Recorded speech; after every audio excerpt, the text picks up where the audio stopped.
بسم اللہ الرحمن الرحیم۔ اللہ کے نام کے ساتھ شروع جو بڑا مہربان اور نہایت رحم فرمانے والا ہے۔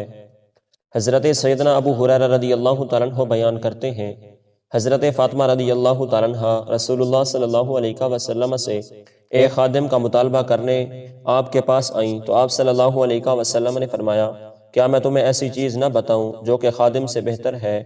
کہ تم ہر نماز اور سوتے وقت 33 مرتبہ سبحان اللہ، 33 مرتبہ الحمدللہ اور 34 مرتبہ اللہ اکبر پڑھ لیا کرو۔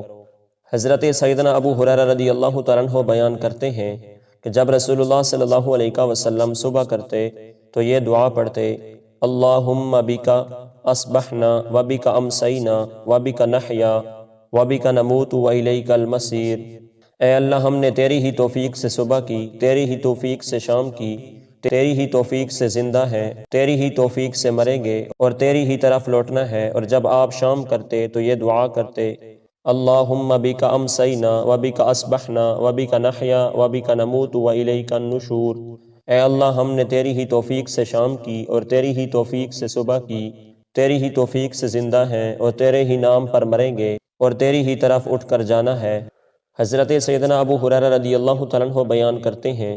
کہ حضرت ابو بکر رضی اللہ تعالیٰ عنہ نے عرض کیا، اے اللہ تعالیٰ کے رسول، مجھے کوئی ایسا وظیفہ بتائیں جسے میں صبح شام پڑھا کروں۔ آپ صلی اللہ علیہ وسلم نے فرمایا، کہو قل اللہم عالم الغیب والشہادۃ فاطر السماوات والارض رب کل شیء وملیکہ اشہد ان لا الہ الا انت اعوذ بک من شر نفسی ومن شر الشیطان وشرکہ کلہ اذا اصبحت واذا امسیت واذا اخذت۔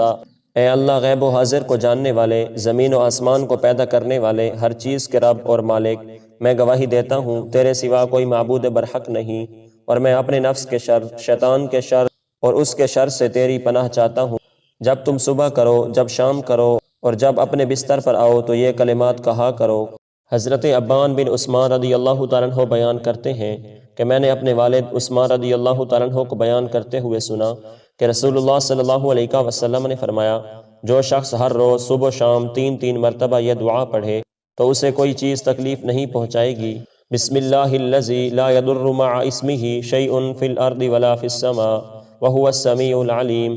اللہ تعالیٰ کے نام کے ساتھ جس کے نام کے ساتھ زمین و آسمان کی کوئی چیز تکلیف نہیں پہنچا سکتی، اور وہ سننے والا، جاننے والا ہے۔